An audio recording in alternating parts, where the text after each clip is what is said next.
Experimental results दिखा के bore नहीं करने वाला। मैं आप लोगों को कुछ बेसिक कॉन्सेप्ट बताऊंगा और कुछ लिंक्स बताऊंगा कि हम प्योर जो हेड्रॉन हेड्रॉन कोलिजन है उसको हैवी एंड कोलिजन में कैसे उनको रिलेट कर सकते हैं। पीछे background theory kind of similar है। देन हम जाएंगे एक्सपेरिमेंटल टूल्स की तरफ से, कौन कौन से लेटेस्ट टूल्स हैं जो कि हमें हैवी एंड कोलिजन्स को अंडरस्टैंड करने में मदद देते हैं। So let me go to the outline. So the basic introduction from the very basic quark level. Then I will tell you about the quark gluon plasma, and which is a new state of matter observed long ago in relativistic heavy and collider experiment and CERN experiment ALICE. Part 2 will be cover simulation tools in heavy ion collisions and some of the 2 or 3 results which I personally reproduced to check that these models can work in heavy ion collisions or not. Okay, so here are blocks of matter क्या है, ठीक है। Matter is made of molecules, हमें सबको पता है, और molecules जो हैं वो are built out of atoms, ठीक है। Atoms are made of nuclei and electrons, we all know that basics. Nuclei are assemblies of protons and neutrons, ये हमें पता है। Protons and neutrons are quark bound states, हम सब जानते हैं। तो मैं इसमें कई स्लाइड्स ऐसी हैं जो को इनमें से सिर्फ गो थ्रू होगा। सो ये साइज ऑफ एटम है in metres, we all is a range, ये है सेंटीमीटर में। देन न्यूक्लियस इसके इनसाइड है, न्यूट्रॉन्स हैं उसका साइज़ है, इलेक्ट्रॉन है उसका साइज़ है, देन क्वार्क है उसका अप्रॉक्सीमेट साइज़ हमें बताया गया है। ओके, सो इसका भी आई बिलीव सब लोगों को पता होगा कि हमारे पास एक standard model of particle physics है जिसमें क्वार्क्स और उसकी 3 जनरेशन्स हैं, ठीक है। फिर देन हम उनको फर्दर डिवाइड कर लेते हैं, फर्मियंस और लेप्टॉन्स। ओके, सो ये लेप्टॉन्स, क्वार्क्स, सो इलेक्ट्रॉन जो है ये लेप्टॉन और म्यूऑन जो है ये लेप्टॉनिक फैमिली में, ये पे इलेक्ट्रिक चार्ज और मैस है। मैं इसमें बहुत ज़्यादा डिटेल में नहीं जाऊंगा, आई नो आप लोगों को इस चीज़ का काफ़ी पता है। Then quarks, spin half particles, so इसमें हमारे पास 3 फैमिलीज़ हैं, अप एंड डाउन एक फैमिली है, चार्म एंड स्ट्रेंज एक फैमिली है, और टॉप और बॉटम एक फैमिली है। और वी ऑल नो दैट कि हमने इनको क्यों डिफरेंट फैमिलीज़ में डिवाइड किया हुआ है, due to the their mass, ठीक है। Okay, so not so fundamental. अभी तक हमें पता है कि कुछ पार्टिकल्स एलिमेंट्री होते हैं और कुछ फंडामेंटल होते हैं। अब नजर आ रहा है? अच्छा, अभी क्वार्क्स जो है still now considered as a fundamental particle, ठीक है, जो किसी भी चीज़ से मिलके नहीं बना। तो कुछ पार्टिकल्स ऐसे होते हैं जो किसी चीज़ से मिलके बनते हैं, सो उनको हम बेरियंस और मीजॉन्स में डिवाइड कर देते हैं। मीजॉन्स को डिफाइन करते हैं कि एक क्वार्क और एंटी क्वार्क पेयर, और बेरियंस को कहते हैं 3 क्वार्क पेयर, ठीक है, या उनके एंटी क्वार्क्स, वो एंटी बेरियंस हो जाते हैं, जिनमें हमारे पास प्रोटॉन है, एंटी प्रोटॉन है, न्यूट्रॉन है, लैम्डा है, ओमेगा है, और till now there are about 120 types of baryons. Mesons के भी अबाउट 140 टाइप्स हैं। सारी मैं बता के आप लोगों को बोर नहीं करूंगा, ना ही आप लोगों को याद करने की ज़रूरत है इस चीज़ की। Just we know few of them like pi plus, K minus, rho plus, B0 और eta C. But what determines the structure of the hadrons? कोई बंदा इसका आंसर दे सकता है कि हम हेड्रॉन्स के स्ट्रक्चर्स कैसे कौन सी चीज़ से मुहैया करते हैं? एनीवन? क्वार्क्स, ठीक है। सो क्वार्क्स जो हैं वो हेड्रॉन बनाते हैं, ये लिखा हुआ है इसका आंसर। क्वार्क्स, बेरियंस जो हैं वो 3 और मीजॉन्स जो हैं वो 2 quarks. Okay, so then quantum chromodynamics जो है उसने एक कलर चार्ज इंट्रोड्यूस करवाया मतलब क्वार्क्स के ऊपर। सो प्रोटॉन्स का इंटरनल स्ट्रक्चर हमें पता है, 2 अप और 1 डाउन क्वार्क से बना है, और न्यूट्रॉन का स्ट्रक्चर 2 डाउन और 1 अप से बना है।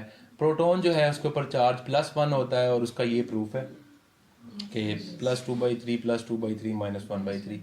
और 2 डाउन क्वार्क्स जो हैं वो उनका चार्ज हमारे पास ये है, और 1 अप का ये है। तो न्यूट्रॉन जो है वो as a whole neutral particle, ठीक है, उसके ऊपर चार्ज होता है, जितना प्लस होता है उतना ही माइनस होता है, वो एक दूसरे के इफेक्ट को कैंसिल कर देते हैं, तो हमारे पास बन जाता है. Then all quark flavours come in 3 versions which is called colour. ठीक है, हमारे पास रेड, ब्लू एंड ग्रीन, और anti red, anti blue and anti green. So baryons जो है वो 3 क्वार्क्स, ग्रीन प्लस ब्लू, और ये हमारे पास वाइट बन जाता है. ये भी आई थिंक आप लोगों को पता होगा कि वाइट क्यों होता है. So I will not go into the details. So मैं जिस चीज़ पे फोकस करूंगा वो आगे है. ओके, सो ये हमारे पास प्रोटॉन का इंटरनल स्ट्रक्चर है. 2 क्वार्क्स हैं, अप क्वार्क, एक डाउन क्वार्क, और ये ग्लूऑन्स जो हैं स्ट्रॉन्ग फोर्स के थ्रू वो एक दूसरे अटैच हैं. और ये पायोन का इंटरनल स्ट्रक्चर है. Strong force like glue quarks together in a bound state. ठीक है, और मीजॉन्स जो हैं वो क्वार्क एंटी क्वार्क पेयर है, such as red, anti red and U bar in case of pions. ठीक है. ओके, सो मुझे जगह नहीं मिली थी तो मैंने थोड़ा सा इसको ऊपर किया. So analogies and differences. Structure of an atom. We all know that electrons are revolving around the nucleus. ये हमारे पास एक इलेक्ट्रॉन है जो कि मूव कर रहा है, और न्यूट्रल एटम है. होली मतलब इलेक्ट्रॉन एटम के ऊपर चार्ज जो है वो कोई नहीं है. ओके, देन ये जो इलेक्ट्रॉन है वो स्प्लिट हो गया. हम इसको स्प्लिट कर सकते हैं. डिफरेंट हमारे पास एक्सपेरिमेंट्स हैं, डिफरेंट टेक्निक्स हैं. हम उसको स्प्लिट करके इसके कॉन्स्टिट्यूंट्स में इलेक्ट्रॉन को अलग कर लेते हैं और न्यूक्लियस को अलग कर लेते हैं. We can further divide this nucleus. हम इसको भी डिवाइड कर सकते हैं. सो ये हमारे पास कन्फाइनमेंट आ जाती है, fundamental and crucial but not well understood. अभी तक ये वेल अंडरस्टूड नहीं है कि ये कन्फाइनमेंट कैसे होती है. थ्योरीज ऑन गोइंग हैं, एक्सपेरिमेंट्स ऑन गोइंग है. Hope we will see some good results soon. So feature of the strong force हमें 100% नोन नहीं है. सो ये एक वाइट प्रोटॉन है जिसके अंदर क्वार्क्स एंड ग्लूऑन्स जो हैं वो मूव कर रहे हैं. ठीक है. देन ये हमारे पास क्वार्क्स हैं, और ये जब हम इसको कुलियन करवाते हैं किसी चीज़ से तो हमारे पास एक स्ट्रॉन्ग कलर फील्ड बनती है due to the splitting of quarks. Energy grows with separation. ठीक है. सो ये सेपरेशन से एनर्जी जो है वो ग्रो करती है और एनर्जी डेंसिटी इनसाइड इंक्रीज कर जाती है जब हम कुलियन करवाते हैं प्रोटॉन्स की या बड़े दूसरे हैवी आयंस की. ओके, सो देन कुलियन हुई, quark anti quark pair created from vacuum.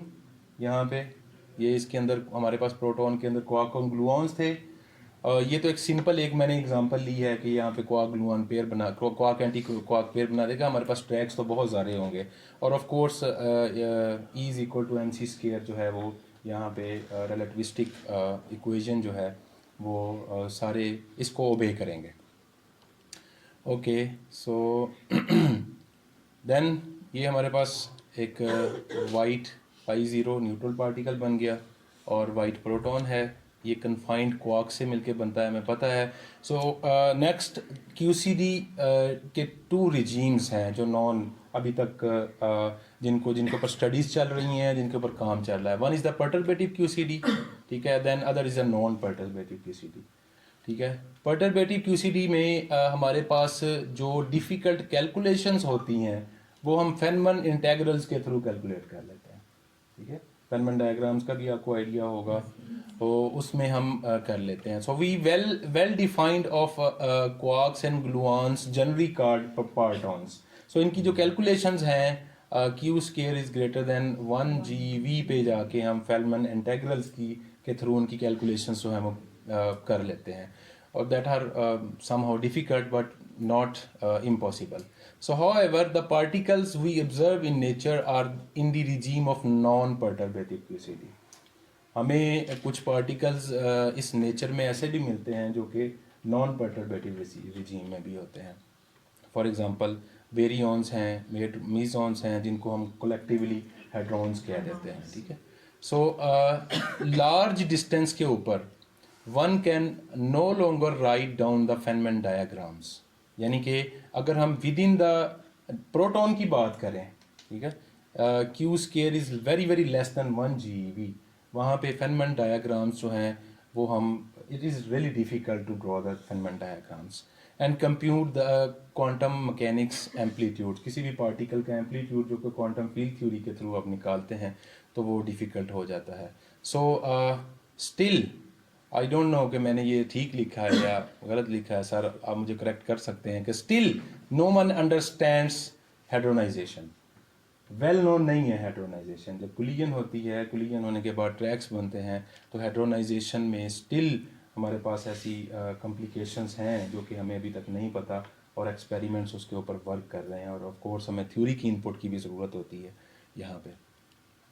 Okay, so let's go into the QGP.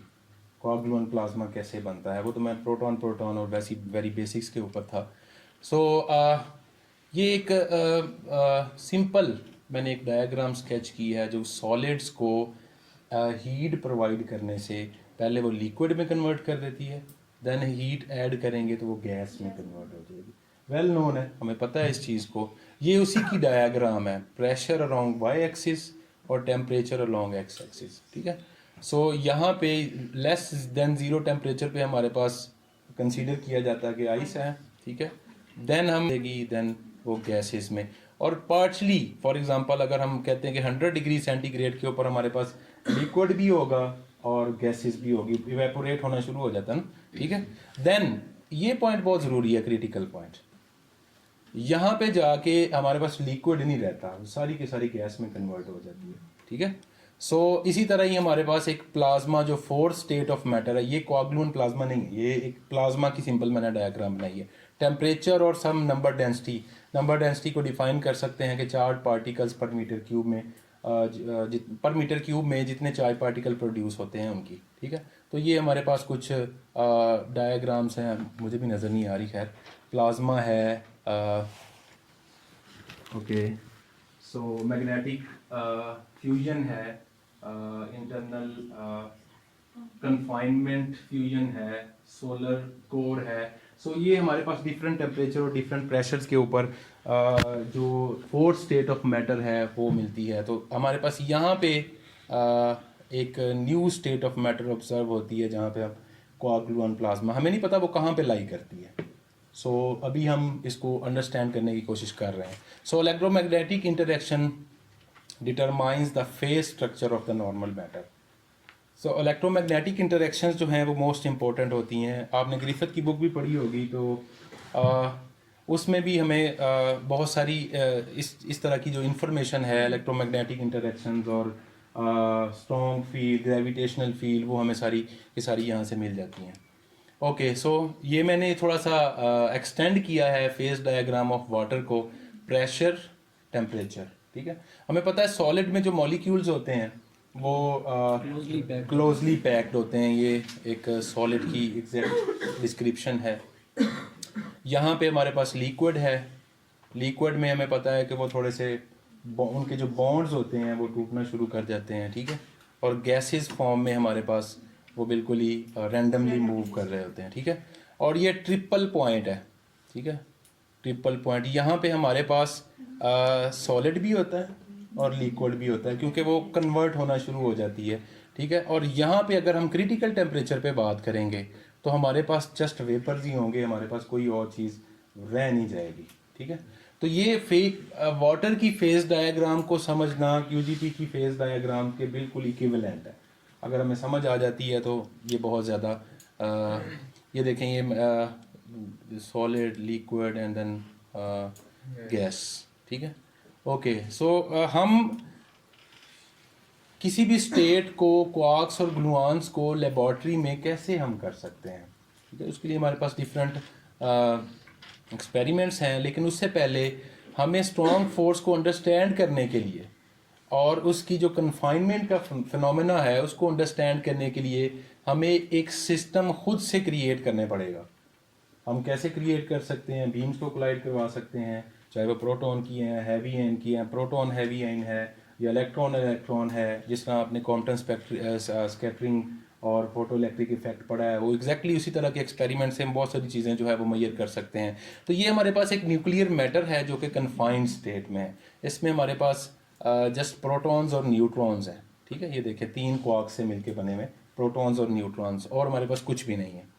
Then जब हम इसको हीट करते हैं, ठीक है, या हीट प्रोवाइड करते हैं या कोलाइड करवाते हैं, तो हमारे पास बाउंड स्टेट बन जाती है हाइड्रोनिक मैटर की, जिसमें मीजॉन्स भी ऐड हो गए हैं। ये देखें 2 क्वार्क्स, ठीक है, ये मीजॉन्स भी ऐड हो गए हैं। तो ये अब हमारे पास हाइड्रोनिक मैटर, पहले न्यूक्लियर मैटर था, हीट किया तो हमारे करने के बाद हमारे पास डीकन्फाइंड कलर मैटर आ गया, जिसको हम कोआगुलेंट प्लाज्मा का नाम देते हैं, ठीक है।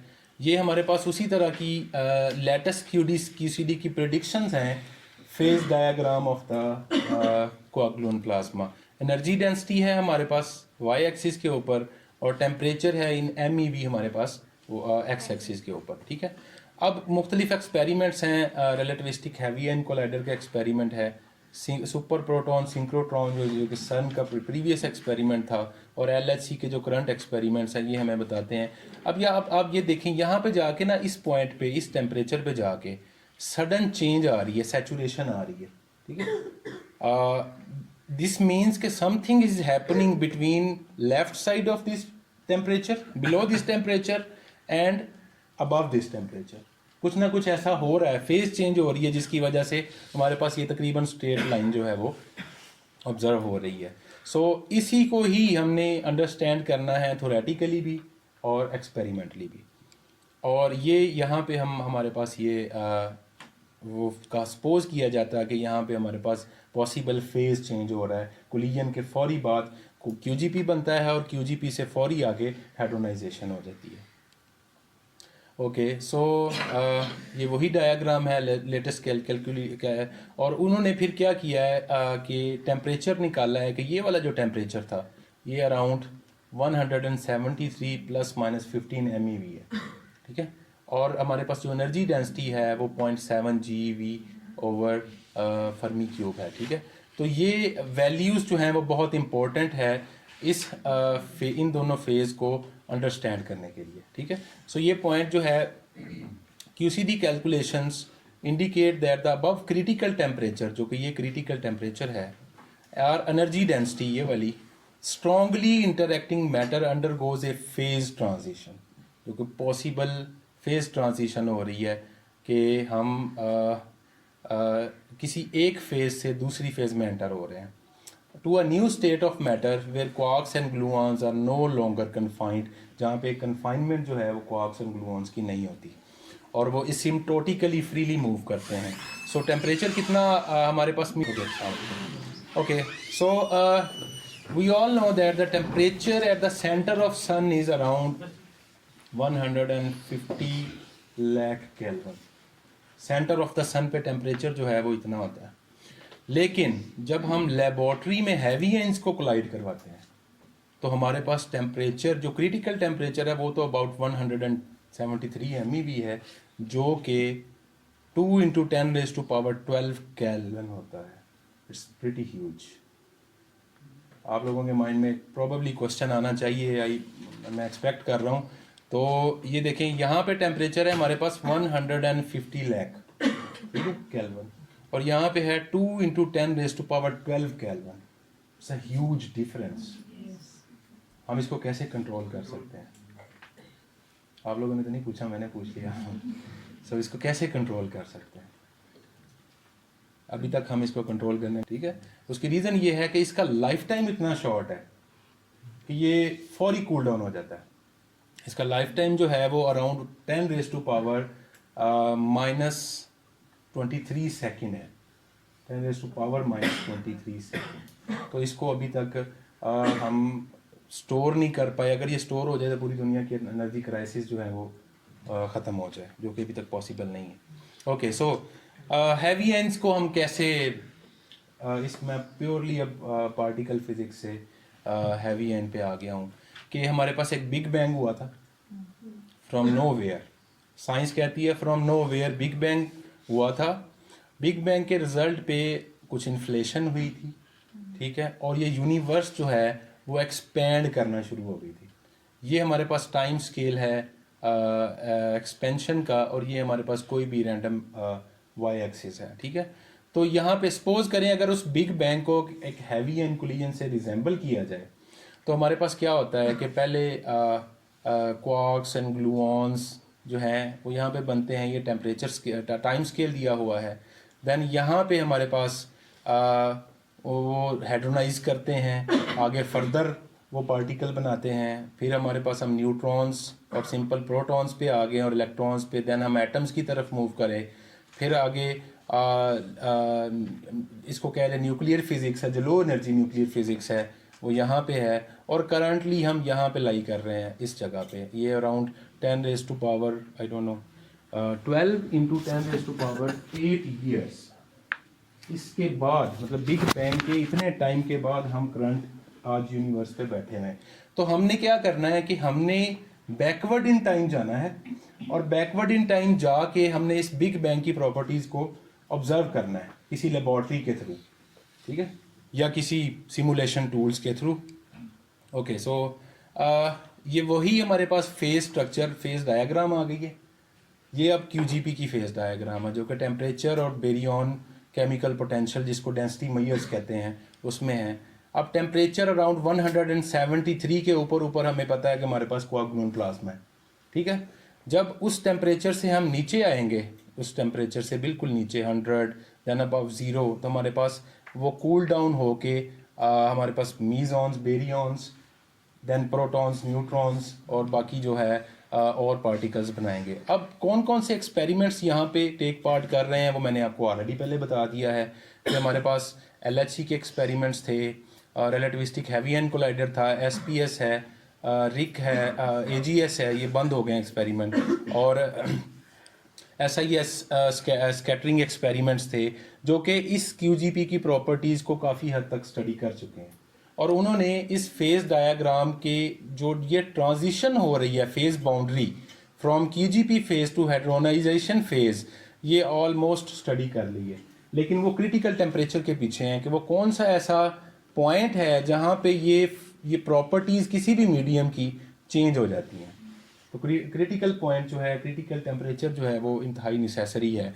So we have strong interactions, analogies of familiar phases. ये हमारे पास एक एटम है, nuclei behave like a liquid, और न्यूक्लियॉन्स जो हैं वो मॉलिक्यूल्स की तरह बिहेव करते हैं। सिंपल अगर केमिस्ट्री की लैंग्वेज में इसको देखें तो कोआगुलेंट प्लाज्मा की प्रॉपर्टी क्या हुई कि ये न्यूक्लियॉन्स को आयोनाइज करता है with the help of heat, ठीक है, और कंप्रेस करता है विद ए डेंसिटी। कोई भी डेंसिटी होगी, अगर उसको कंप्रेस करेंगे, प्रेशर अप्लाई करेंगे, तो ऑफ कोर्स हमारे पास जो डेंसिटी है वो इंक्रीज कर जाएगी, और इसी को ही हम न्यू स्टेट ऑफ मैटर कह देते हैं, जिसको कोआगुलेंट प्लाज्मा है। देन ये वही true phase diagram of QCG matter है, टेम्परेचर है, और ये हमारे पास कोई नंबर डेंसिटी है, बेरियन डेंसिटी। यहाँ पे relativistic heavy and collisions, coagulants, इनकी इंटरेक्शन हो रही है, कोआगुलेंट प्लाज्मा है। Then this is early universe, और यहाँ पे हमारे पास हेड्रोनाइजेशन के बाद मेसॉन्स, बेरियंस, प्रोटॉन्स, न्यूट्रॉन्स हमारे पास यहाँ पे मौजूद होते हैं। अच्छा, ये जो लाइन है ये फर्स्ट ऑर्डर फेज ट्रांजिशन है from this phase two this phase. अब इस फर्स्ट ऑर्डर फेज ट्रांजिशन की प्रॉपर्टीज़ जो हैं वो डिफरेंट ऑब्जर्वेबल्स के थ्रू मेजर की जा सकती हैं। फॉर एग्जांपल पार्टिकल यील्ड को देखा जा सकता है, उनके इनवेरिएंट स्पेक्ट्रा को देखा जा सकता है, और ये क्रिटिकल पॉइंट जो है of course it is very much discussing point till now internationally. ये पॉइंट जो है बहुत ज़्यादा डिस्कस हो रहा है, क्योंकि बहुत सारे एक्सपेरिमेंट इस क्रिटिकल पॉइंट को फाइंड आउट करने के करीब हैं। और of course you will see a Nobel prize in किसी भी एक्सपेरिमेंट में, अगर उन्होंने ये फाइंड कर लिया तो नेक्स्ट अपकमिंग ईयर्स में आप एक नोबेल प्राइज देखेंगे to locate this critical point. Okay, this true phase diagram is substantially more complex. ये इतनी आसान नहीं है कि हम इसको ड्रॉ कर लेंगे तो हम जस्ट इसकी सारी की सारी प्रॉपर्टीज़ को अंडरस्टैंड कर लेंगे। एक्चुअली बहुत कम्प्लेक्स है। वो कैसे कम्प्लेक्स है? वही ऐसे है कि हम फेज डायग्राम जो न्यूक्लियर मैटर की है उसको एक्सप्लोर कर सकते हैं। It's a question, we think so. इसका आंसर ये है कि हम शायद कर सकते हैं। By colliding a nuclei in the lab, by varying the nuclei size, proton gold gold, lead lead, xenon xenon, D gold, copper copper, oxygen oxygen. System size को वेरी किया जा सकता है और उनकी एनर्जी को वेरी किया जा सकता है और उनके स्पेक्ट्रा और कोरिलेशंस को मेजर करके हम इनकी प्रॉपर्टीज़ को हम समझते हैं कि हम इसको अंडरस्टैंड करते हैं, लेकिन ऐसा नहीं है। अभी तक हम किसी भी फेस डायग्राम को 100% अंडरस्टैंड नहीं कर पाए। रिक्वायरमेंट्स क्या हैं? System must be equilibrium for a very short interval of time, और system must be dense and large, और प्रोटॉन प्रोटॉन से क्यूसीडी फेस डायग्राम आप स्टडी नहीं कर सकते, कीप इन माइंड। ठीक है, ये चूँकि प्योरली हैवी एन की टॉक है तो मैं आपको हैवी एन का बता रहा हूँ कि प्रोटॉन प्रोटॉन से आप क्यूसीडी फेस डायग्राम को मैप नहीं कर सकते, स्टडी नहीं कर सकते, अनटिल आपके पास सिस्टम लार्ज होना चाहिए। सिस्टम किसको कह रहे हैं? सिस्टम के नीचे सिस्टम मतलब सर ये न्यूक्लियाई, कोई भी न्यूक्लियाई जो कोलाइड करवा रहे हैं वो उस लैब फ्रेम में जो हमारे पास सिस्टम होगा हम उसको सिस्टम कोई भी न्यूक्लियाई, कोई भी न्यूक्लियाई मैंने बताया, oxygen oxygen, aluminium gold, gold gold, copper copper, कोई भी हमारे पास सिस्टम जो है वो हम इसको कंसीडर करते हैं। So can we find and explore the QGP? तो इसका आंसर है we hope so, by colliding a large nuclei at very high energies, और हाउ हाई?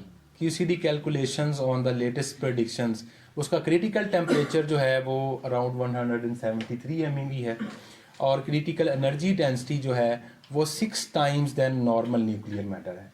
जो आजकल का नॉर्मल न्यूक्लियर मैटर है जिसको हम न्यूट्रॉन्स प्रोटॉन्स कह देते हैं, तो उसमें उससे 6 टाइम्स लार्जर होती है। ओके, सो न्यू सेंचुरी के कुछ 11 क्वेश्चंस मैंने सॉर्ट किए हैं जिसमें हम आजकल साइंस कहाँ पे है। So what is a dark matter?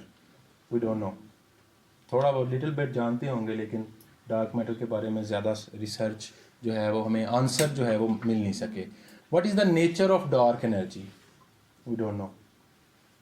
How did the universe begin? So इसका आंसर मैंने इसको ब्लू इसलिए किया कि we all know that big bang, लेकिन बिग बैंग कहाँ से आया? साइंस कहती है from nowhere, from nowhere to दो जो हमारे पास सैटेलाइट्स थे, सियारे थे, वो कमिंग फ्रॉम अपोजिट डायरेक्शन वो कोलाइड हुए और हमारे पास जो है वो बिग बैंग हो गया। So did Einstein have a last word on gravity? Einstein ने ग्रेविटी के ऊपर लास्ट वर्ड कोई अपने बिहेव मतलब बताए थे, उन्होंने एक्सप्रेस किए थे। ये क्वेश्चंस हैं। What are the message of the neutrinos? हमें पता है इसका मैस जो है वो बहुत कम होता है, बहुत कम होता है। तो and how they shaped the evaluation of the universe? How do cosmic accelerated works and what are the they accelerating? Are protons unstable? What are the new state of matter at exceedingly high energy density and temperature? इसके बारे भी somehow हमें पता है QGP, ठीक है। Are there traditional space-time dimension? How were the elements from iron to uranium made? Is a new theory of matter and light indeed at the highest energies? So ये कुछ possible questions हैं जो कि upcoming centuries में इनके अगर ना रही तो फिर इसका आंसर तो हम नहीं ढूंढ सकते। So it seems that the study of matter matters. So इस मैटर की जो स्टडी है वो ऑफ कोर्स मैटर करती है समहाउ इन सब आंसर्स के क्वेश्चन देने में, ठीक है। सो लेट्स गो टू मई 2006। मई 2006 में एक साइंटिफिक अमेरिकन जर्नल्स में क्वार्क सोप के बारे में एक आर्टिकल पब्लिश हुआ था। ये काइंड ऑफ ब्लॉग था जो कि समहाउ लिटिल बिट बताता था कि हमें ये अर्ली यूनिवर्स जो है वो कैसे वजूद में आई। ओके, सो हम कैसे इनको स्टडी कर सकते हैं क्यूसीडी मैटर को? बिग बैंग हुआ, अगर कोई और बिग बैंग हो तो हम कोई वेल नोन प्रॉपर्टीज़ को शायद स्टडी कर सकते हैं, लेकिन उसने हमें सिर्फ एक ही चांस दिया, ठीक है। अब वो नहीं हो सकता। अब न्यूट्रॉन स्टार्स हैं, न्यूट्रॉन स्टार्स की डाटा कौन लेगा? हमें नहीं पता, ठीक है। तो हु वांट्स टू वेट? कोई भी नहीं वेट करना चाहता। देन हमारे पास ये दो चीज़ें बचती हैं। एक तो latest QCD calculation through computing, बहुत टाइम लगता है इन कैलकुलेशंस को रन करने में और इनके आंसर निकालने में, या फिर हम कोई ना कोई एक्सपेरिमेंट ड्रॉ करते हैं, उस एक्सपेरिमेंट से कोलाइड्स करवाते हैं बीम्स और फिर हम उसकी प्रॉपर्टीज़ को स्टडी करते हैं। ओके, इसी तरह का एक relativistic heavy ion collider USA में भी मौजूद है जिसका नाम रिक है, और न्यूयॉर्क ब्रुकहेवन नेशनल लैब के अंदर। तो ये उसकी एक रिंग है 3.8 kilometre. It's not so long as compare to LHC, क्योंकि वो 27 किलोमीटर है और ये हमारे पास ओनली अराउंड 4 किलोमीटर है। इसमें 4 एक्सपेरिमेंट्स थे, एक स्टार, फिनिक्स, यहाँ पे ब्राह्मस था और यहाँ पे फिनिक्स था और यहाँ पे फोबोस था। वो बंद हो चुके हैं due to their old geometry.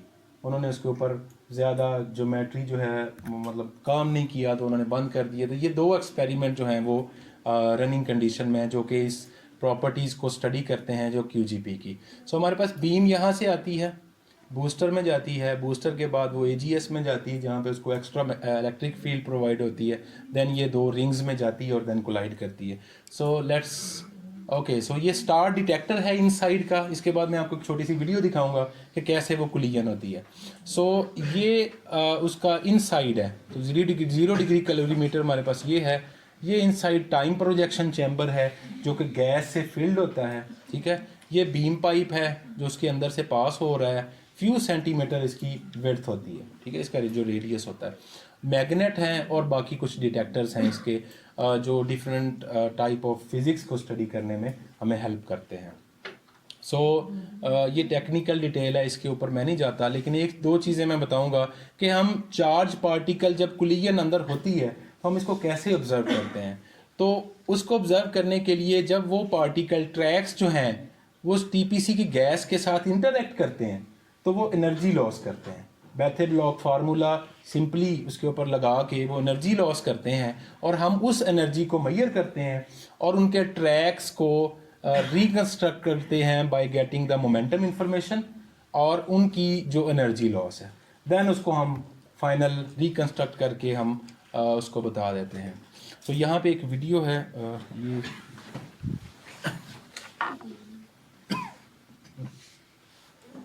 Okay. सो ये बूस्टर में गई है, यहाँ पे हमारे पास 1.4 GeV बीम मिलेगी। देन प्रोटॉन सिंक्रोट्रॉन, इधर टोटल एनर्जी उसकी 25 GeV हो जाएगी। देन वो SPS में जाएगा जहाँ पे उसकी 50 GeV एनर्जी होगी और ये 6.9 किलोमीटर है, ठीक है। देन वो LHC की टनल में है। ये सिंपल प्रोटॉन कोलिजन है क्योंकि हैवी आयन की इस तरह की कोई भी वीडियो जो है हमारे पास नहीं है। ये इसकी टनल है, टनल के अंदर से वो प्रोटॉन्स की बीम जो है वो पास हो रही हैं। अभी हम इसको देखेंगे। ये देखें, प्रोटॉन है, 2-3 क्वार्क से मिलके बना है। देन ये एक पर्टिकुलर सेटअप है जो एक्सपेरिमेंट के अंदर कोई भी एक्सपेरिमेंट है, ये देखें कोलिजन ट्रैक्स, और इन ट्रैक्स को रिकंस्ट्रक्ट करके हम अपने फाइनल स्टेट पार्टिकल्स को मेजर करते हैं, ठीक है। सो आई होप कि आपको थोड़ा सा आइडिया हो गया कि एक्सपेरिमेंटल वर्क जो है वो कैसे होता है। और हम अब जो आज की टॉक का एक अनदर पर्पस है वो ये है कि हम यही काम जनरेटर से कैसे करवाएंगे, एक सिमुलेशन से कैसे करवाएंगे। हम कर सकते हैं, कोई भी डिफ़िकल्ट ज़रूर है, ठीक है। तो मैं थोड़ा सा आपको बता दूं कि हैवी आयन जब कोलाइड करते हैं, वो तो सिंपल प्रोटॉन कोलाइड हुआ था। हैवी आयन जब कोलाइड करते हैं, चूँकि उनका साइज़ जो है वो ज़्यादा होता है, उसके अंदर मोर न्यूक्लियॉन्स होते हैं और वो रिलेटिविस्टिक स्पीड से जब अपोजिट डायरेक्शन से मूव करते हैं तो वो लोरेंट्स कॉन्ट्रैक्ट हो जाते हैं, बिल्कुल पैन केक लगता है हमें। एक तो पहले लगा अगर हम लेड को रखें तो आप कंसीडर करेंगे वो फुटबॉल है, ठीक है, वो फुटबॉल है। जब वो स्पीड ऑफ लाइट से मूव कर रहा होगा दोनों डायरेक्शन से, वो लोरेंट्स कंट्रैक्शन उसके ऊपर अप्लाई हो जाएगी और बिल्कुल पैन केक की तरह आएंगे। एग्जैक्टली ये डायग्राम है, ठीक है। देन ये सूप बना, कोआगुलेशन प्लाज्मा फेज, हाइड्रोनाइजेशन हो गई, काइनेटिक फ्रीज आउट हो गई, और देन ये हमारे पास पार्टिकल्स के ट्रैक्स आ गए। ये उसकी एक डायग्राम है कि कैसे कोलिजन होगी और कैसे हम उसको स्टडी करेंगे। ओके, सो जब लिटिल बिग बैंग होता है एक्सपेरिमेंट के अंदर, ठीक है, तो ये कुछ एनर्जी स्केल्स उसके बताए हुए हैं। फॉर एग्जांपल 230 MeV के ऊपर हमारे पास जेपसाई पार्टिकल नहीं बनता, ठीक है, आपको पता होगा जेपसाई क्या होता है। देन काई ज़ीरो, ठीक है, 190 MeV के ऊपर हमारे पास ओनली साइज नहीं होते, 170 MeV के ऊपर स्ट्रेंज अबंडेंस, स्ट्रेंज पार्टिकल यहाँ पे प्रोड्यूस ज़्यादा होते हैं, ठीक है, जिसमें के मीजॉन्स हैं, लैम्डा, ओमेगा, फाई, ये है। देन जैसे जैसे कूल डाउन होता जाता है वैसे वैसे हमारे पास कुछ स्कैटरिंग्स होती हैं, पायोन्स, और दूसरे जो लाइट मीजॉन्स हैं वो ऑब्जर्व होते हैं। और गैमा जो है वो QGP के साथ इंटरेक्ट नहीं करता, ठीक है, I will tell you later. Okay, so labs New York में BNL का मैंने बता दिया, ये हमारे पास सन में है, ये कुछ उनकी ईयर वाइज डिटेल है, जो जो एनर्जी वो कोलाइड करवाते हैं up to which energy. I think time कम है। अच्छा ओके, मैंने ऑब्जर्वेबल्स का बताया था कि हमारे पास कुछ ग्लोबल ऑब्जर्वेबल्स होते हैं कि इनिशियल स्टेट की डेंसिटी मेजर करनी है कि वो कितना डेंस है, तो हमारे पास पार्टिकल मल्टीप्लिसिटी होती है, हम उसको देखते हैं, और उसकी एनर्जी डेंसिटी होती है। अगर वो QGP को स्टडी करना है कि वो थर्मलाइज स्टेट में है कि नहीं, देन हेड्रॉन्स की यील्ड को स्टडी करते हैं और उसके फ्लो को स्टडी करते हैं। अगर वो फॉर्म्ड अर्ली प्रॉब्ड मीडियम से है कोई भी पार्टिकल, तो एनर्जी लॉस ऑफ जेट्स देखते हैं और चार्म प्रोडक्शन देखते हैं। ये कुछ ऑब्जर्वेबल्स हैं जो कि एक दूसरे से रिलेट करते हैं। अगर हम ये स्टडी करेंगे तो हमें लेफ्ट साइड की वो इन्फॉर्मेशन मिल जाएगी। ये थ्योरेटिकली वेल एक्सप्लेन्ड है। I will not go into much details क्योंकि I think time sir short है मेरे ख्याल में, और स्टूडेंट्स की क्लास भी हैं। ओके, सो ये एक हाई एनर्जी फोटोन है, expected in a transverse in a hot medium. ये कुलियन हुई है, ये हमारे पास उसके इंटरेक्शन जो है वो शो कर रहे हैं। ये एक मीजॉन्स एंड वेरियंस की है। ये कुछ काइनेमेटिकल वेरिएबल्स हैं, आई होप आप नो रैपिडिटी, सूडो रैपिडिटी, ठीक है, ट्रांसवर्स मोमेंटम और ट्रांसवर्स मैस। ये कुछ और पैरामीटर्स हैं। तो आई डायरेक्टली गो टू ये, फिर हमारे पास जो ट्रैक्स हैं हम उनको रिकन्स्ट्रक्ट करके हमारे पास उनकी ज़बरदस्त एक पीक बनती है, सिग्नल बनता है, जिससे हम फिटिंग करके हम डायरेक्टली जो है फिर फर्दर फिज़िक्स जो है वो स्टडी करते हैं। Okay, so other important topic जो कि टूल्स, सिमुलेशन टूल्स हैं, उसकी तरफ चलते हैं हमारे पास। तो हमारे पास एक मॉडल है जिसको मल्टी फेज ट्रांसपोर्ट मॉडल कहते हैं, AMPT, ठीक है। थोड़ी सी इंट्रोडक्शन बताऊंगा, देन उसकी हम सिमुलेशन कैसे करते हैं उसके बारे में बताऊंगा। ये जो AMPT कोड है एक मॉन्टी कार्लो ट्रांसपोर्ट मॉडल है, फ्रीली अवेलेबल है, फॉर मिल है, और फाइनल जो हाइड्रोनिक इंटरेक्शंस हैं वो भी शामिल हैं, और transition between these two phases of matter, यानी कि QGP से हाइड्रोनिक फेज में हमारे पास ऑल इंफॉर्मेशन मौजूद है। Aims to provide a kinetic description of all essential stages of the heavy and collisions. ये हमारे पास दो सिस्टम है, एक सिस्टम है A to A+B initial condition, then partons की इंटरेक्शन होती है, P गोल्ड है या P लेड है या लेड है, then hadronisation, then hadron cascade, then final particle spectra, ठीक है।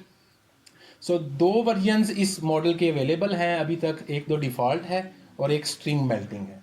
इन दोनों में क्या फ़र्क है मैं बताता हूँ। सो डिफ़ॉल्ट वर्जन पहले मैं बताऊँगा।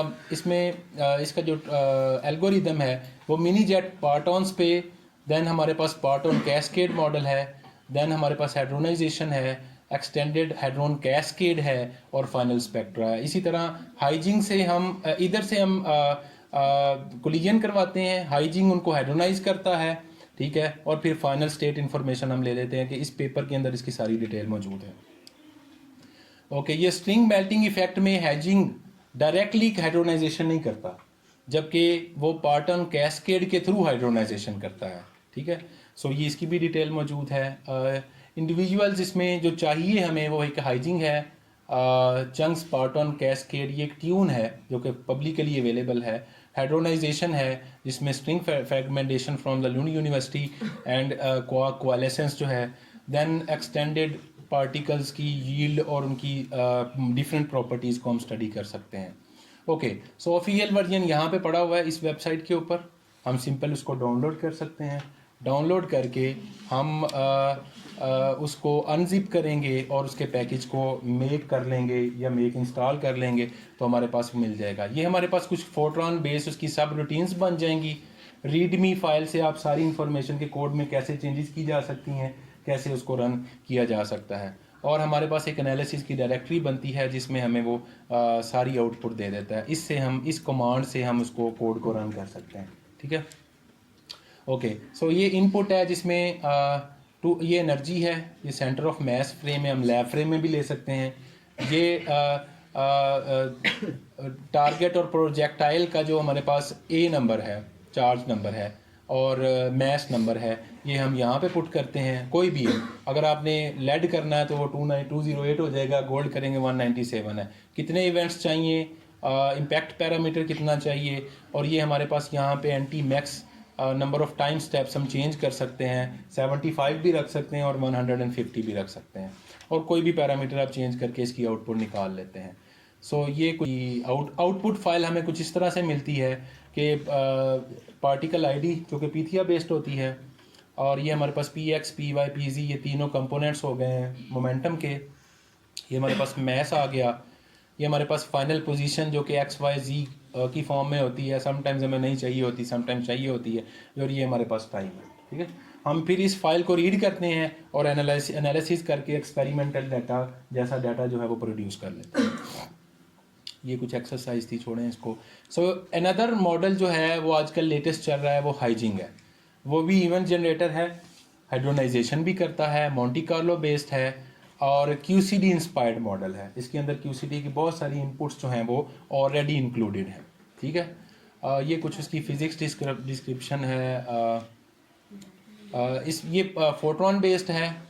इसको पीथिया को यूज़ करते हुए जेनरेटिक काइनेटिक वेरिएबल्स और हार्ड स्कैटरिंग को स्टडी करता है। देन जेट सेट मॉडल है फॉर जेट फ्रेगमेंटेशन, ये में चेंजेस कर सकते हैं। पीथिया प्लस जेट सेट्स को भी हम किया जा सकता है कंबाइन, और उसकी मेन सब रूटीन्स के अंदर चेंजेस करके हम इसको स्टडी कर सकते हैं, ठीक है। ये यहाँ से डाउनलोड किया जा सकता है मेन पेज, और डॉक्यूमेंटेशन इसकी यहाँ से अवेलेबल है। उसका लेटेस्ट वर्जन जो है वो 1.411 टिल नाउ। इसको टार फाइल को हम अनटार करेंगे, यानी अनजिप करेंगे। अनजिप करने के बाद हम सिंपल उसको ये फोटोन बेस्ड जो है जी जी इसकी कोई C++ वर्जन भी है? नहीं अभी हाँ जी नहीं पढ़ा है। एग्जैक्टली C++ वर्जन जो है वो हाइजिंग प्लस प्लस में इंक्लूड हो रहा है।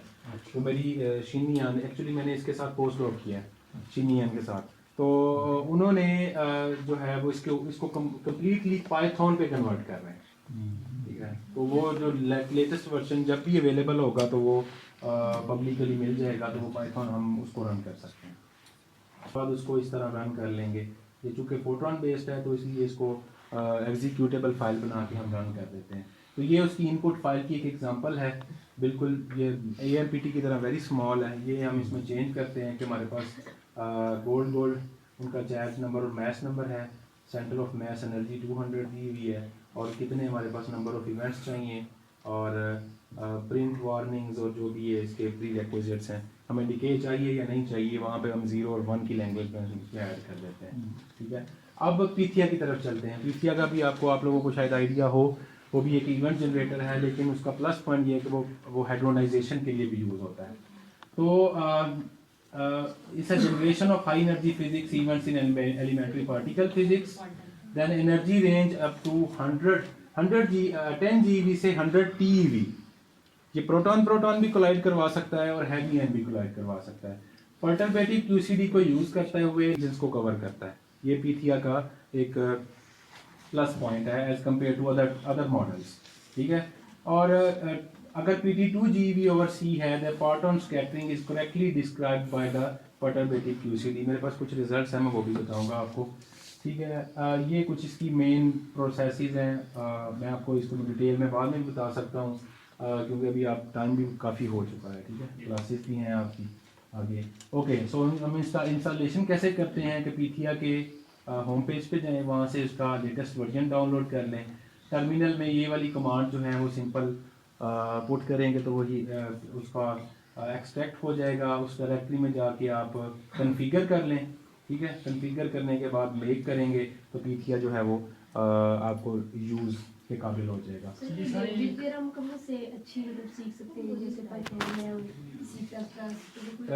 यूट्यूब के ऊपर काफ़ी लेक्चर्स पड़े हुए हैं, ठीक है, और वहाँ पे आप कोई भी यूज़ करके तो उसको देखा। हमें C++ बहुत ज़्यादा इसके लिए चाहिए नहीं होती, हमें तो बहुत, क्योंकि कोड ऑलरेडी डिवेलप्ड है, हमने उसको रन करना है और आगे रन करके एनालिसिस करना है ना, उसके लिए आपको क्लासेस, ठीक है, और ऑब्जेक्ट ओरिएंटेड प्रोग्रामिंग थोड़ी बहुत अगर C++ में काम करना चाहिए तो उसकी ज़रूरत है, अरेज, फॉर लूप्स, बस इससे ज़्यादा ऊपर जाने की ज़रूरत नहीं है हमें। सर ये वो जो आउटपुट फाइल है उसको आप चाहे C++ में प्रोग्राम लिख के आप कर लें, फोरट्रान में लिख के या Python मैथमेटिका में लिख लें, किसी मैटलैब में लिख लें, अपनी आसानी के लिए किसी में भी आप कन्वर्ट कर लें। सर ये विंडोज ऑपरेटिंग सिस्टम पे चलेगा या एग्जैक्टली, दोनों पे चलेगा? विंडो पे भी चलेगा, लेकिन विंडो पे करने के लिए आपको कोई ना कोई टर्मिनल तो इंस्टॉल करना पड़ेगा, ठीक है। ओके, सो ये उसकी एक इनपुट फाइल है, एग्जांपल में मैं आपको रन करके भी दिखाता हूँ। ये centre of mass energy 7 GeV 7000 GeV है, ये सॉफ्ट QCD और हार्ड QCD ऑन किया हुआ है हमने, और ये कुछ रैंडम सीड और जो भी हमें चाहिए उसके ऊपर लूप लगा के, ये एग्जांपल फाइल पड़ी हुई है main01.cc के नाम से, उसको हम पहले मेक करेंगे, मेक करने के बाद उसको एग्जीक्यूट कर लेंगे, वो एक एग्जीक्यूटेबल फाइल बन जाएगी और उसको रन कर लेंगे। फाइनली हमारे पास ये एक आउटपुट आ जाएगी जिसमें हमारे पास पार्टिकल आईडीज हैं, ठीक है। ये फिर उसकी इंफॉर्मेशन है मदर की, डॉटर की, देन कलर की, PX, PY, PZ, energy, mass, ये सारे पैरामीटर, हमें जो जो पैरामीटर्स चाहिए होंगे हम उसको रीड कर लेंगे। ओके, सो ये हमारे पास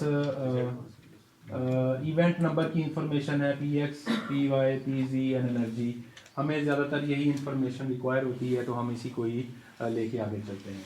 तो मैं एक छोटा सा ट्यूटोरियल आपको दूंगा इसके ऊपर,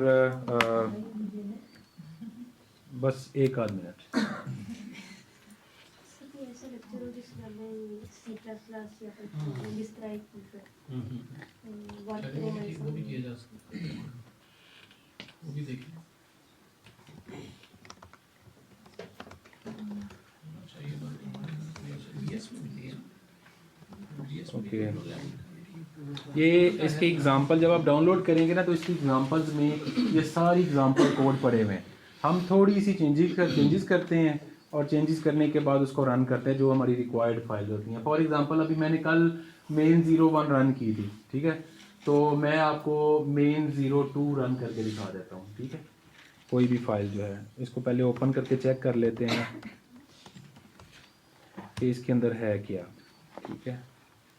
ये हमारे पास कोड है और ये हमारे पास प्रोटॉन, एंटी प्रोटॉन, ये एंटी प्रोटॉन, ठीक है, क्योंकि प्रोटॉन का आईडी है और -2212 जो है वो एंटी प्रोटॉन का है।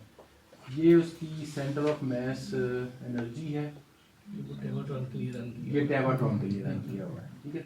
और ये वीक जो उसके प्रोसेसेस हैं वो उन्होंने ऑन किए हुए, ऑफ किए हुए, ठीक है। फिर जो जो इन्फॉर्मेशन हमें चाहिए होती है वो वहाँ पे हम इवेंट के ऊपर लूप लगा के उसको कर लेते हैं। तो ये एक एग्जांपल उन्होंने, अब इसको मैं पहले मेक करूँगा main02, ठीक है, इसके साथ CC नहीं लगाना, ठीक है। ये मेक, हाँ सॉरी 022 हो गया। ये देखें, ये अब ऑलरेडी चूँकि इंस्टॉल्ड है, ये उसको एग्जीक्यूटेबल फाइल में कन्वर्ट करेगा, ठीक है।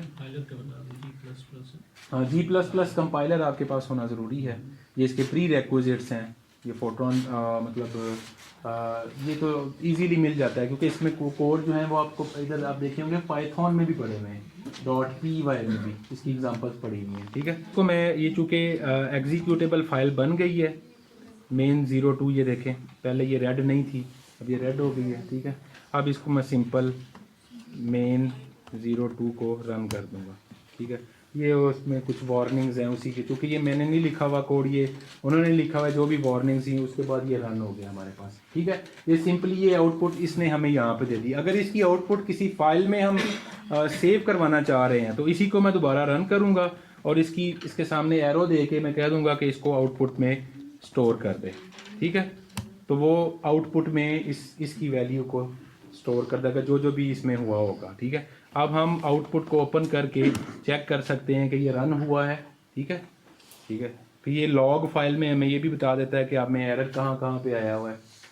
ये कुछ जो उसके प्रोसेसेस थे, जो जो इन्फॉर्मेशन मौजूद है वो यहाँ पे ली जा सकती है। ये देखें, प्रोटॉन और एंटी प्रोटॉन कोलिजन थी, उसका पीजी ये दिया हुआ है, एनर्जी, मैस, ठीक है, और ये इंटरेक्शन जो भी उसके हो रहे हैं, ये सारी इंफॉर्मेशन हमें दे देता है। ये लिस्ट ऑफ पार्टिकल जो क्रिएट हुए हैं ना, ये वो लिस्ट है बेसिकली कोलिजन Yes. के बाद। ये कोलिजन के बाद जो पार्टिकल्स जनरेट हुए हैं ये वो है, ठीक है। ये सिंपल प्रोटॉन प्रोटॉन की बीम थी, हम इसको हैवी आयन में भी कर सकते हैं, ठीक है।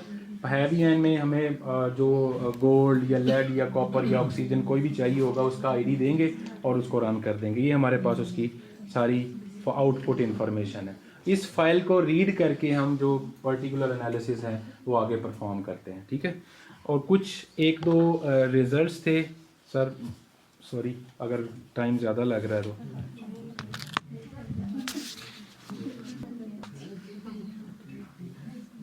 ओके, सो ये डॉक्टर साहब ये आपके लिए थे पर्टिकुलर। ये चूँकि कुछ मॉडल्स हैं लेटेस्ट टूल्स जो कि हर्विग है, पीथिया है, शर्पा है, इस तरह के जो Monte Carlo simulation based tools हैं, ये मैंने काम नहीं किया हुआ, ये कोलेब्रेशन ने काम करके बताया हुआ, एक्सपेरिमेंटल डाटा के साथ उन मॉडल्स को ट्यून किया हुआ है, ठीक है। तो ये इसी तरह ये 900 TV पे था, ये 7 TV पे है, ठीक है। और जो ये पार्टिकल रेशोज हैं as a function of rapidity, ठीक है। ये देखें, ये जस्ट पीथिया से किया हुआ है। तो मैं ये चाह रहा था, जो मेरी आपके साथ डिस्कशन हो रही थी, कि हम इस काम को एक्सटेंड करें, जो लेटेस्ट टूल्स हैं हर्विग, शर्पा, ठीक है, ईजा जेट, और इनके साथ हम मैयर करके देखें कि वो कहाँ पे जाके इन पार्टिकल रेशोज को एक्सप्लेन करते हैं, ठीक है। और ये फिर प्रोड्यूस किया मैं, ठीक है। और मेरे रिजल्ट भी एग्जैक्टली सिमिलर हैं जो यहाँ पे शो किया। वो प्लॉट को खूबसूरत नहीं था तो मैंने उसको इंक्लूड नहीं किया। तो we can study these particle ratios, क्योंकि ये पार्टिकल रेशोज हैं, ये फेज ट्रांजिशन की इंफॉर्मेशन देती हैं, ठीक है। तो हम उन मॉडल्स को यहाँ पे ट्यून करके तो यहाँ पे इसको डाटा के साथ कंपेयर कर सकते हैं। So that is all. चलिए, क्वेश्चन आप लोगों ने कर लिया, क्वेश्चन आप कर सकते हैं, अब बहुत सारे क्वेश्चन हो सकते हैं। बहुत इंटरेस्टिंग फील्ड है, हाँ बहुत अच्छी फील्ड है। तो कोई क्वेश्चन आप लोगों ने करना हो, कोई चीज़ जो समझ आ गई हो। ये मैं कहता हूँ आपके सेंटेंस में नहीं।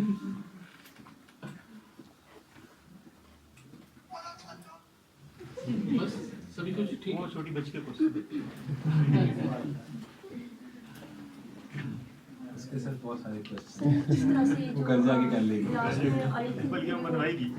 लिस्ट से आई थी पार्टिकल्स की, आपने बताया था कि लिस्ट है, तो मतलब ये किस तरह से आती है? क्या हम इसमें डाटा वो एंटर करते हैं, वो मतलब कौन सी सर? वो जो आउटपुट फाइल आई है। पार्टिकल्स की काफ़ी ज़्यादा ये लिस्ट आई थी। ये वाली, ठीक है। इसमें जी मैंने अभी आपको बताया कि हमारे पास एक सर वो बीम जब कोलाइड करती है, मतलब बीम्स तो कोलाइड करती हैं, तो हमारे पास बताया था हमने काफ़ी ट्रैक्स बनते हैं। एग्जैक्टली तो उन ट्रैक्स को क्या हम देख सकते हैं या सिर्फ उनकी कोई मतलब कि किस तरह से? मैंने वीडियो में तो आपको दिखाए हैं, ठीक है, लेकिन वीडियो में एक्सपेरिमेंट पे फॉर एग्जांपल अगर हमारा सन में चक्कर लगता है तो हम उन ट्रैक्स को नहीं देख सकते। तो फिर क्या मतलब वो बनते हैं? वो बनते हैं, जब ट्रैक्स बनते हैं ना तो उसमें डिटेक्टर्स लगे होते हैं, ठीक है, सब डिटेक्टर्स होते हैं कोई भी। अब जो छोटा ट्रैक है वो जो बीम पाइप के पास डिटेक्टर होगा वो उसके अंदर कोलाइड करके अपनी एनर्जी डिपॉजिट कर देगा, अपनी जो अपनी सारी इंफॉर्मेशन उसके अंदर ट्रांसफर कर देगा। वो इंफॉर्मेशन इलेक्ट्रॉनिक्स के थ्रू ट्रिगर्स में स्टोर हो जाएगी। आगे उसके ये सॉफ्टवेयर वगैरह लगे होते हैं Exactly, और मतलब exactly. स्क्रीन Triggers, के ऊपर। हाँ जी, ठीक है। ट्रिगर्स और टैग सिस्टम होते हैं, वो इंफॉर्मेशन ट्रिगर के थ्रू टैग में स्टोर हो ये जाती है। फ्लक्चुएशन टाइप हम देखते हैं। एग्जैक्टली तो फिर उनकी पीक्स वगैरह हम मेजर करते हैं इस तरह से। एग्जैक्टली वो हमें जो इंफॉर्मेशन px py pz जो मोमेंटम के कंपोनेंट्स है, एनर्जी है, उसकी xyz पोजीशन है, फिर उनको रिकंस्ट्रक्ट करते हैं। फॉर एग्जांपल अगर कोई भी ट्रैक हमें बीम पाइप से 10 सेंटीमीटर अवे मिल गया तो इसका मतलब ये है कि हमें बीम पाइप तक वापस आना है उसको ट्रैक करते हुए, ठीक है, सारी इंफॉर्मेशन को। फिर हम वो सिग्नल की पीक मैंने प्लॉट में दिखाई थी वो हम उसको ड्रॉ कर सकते हैं और एग्जैक्टली सिमिलर काम इन मॉडल से हो सकता है।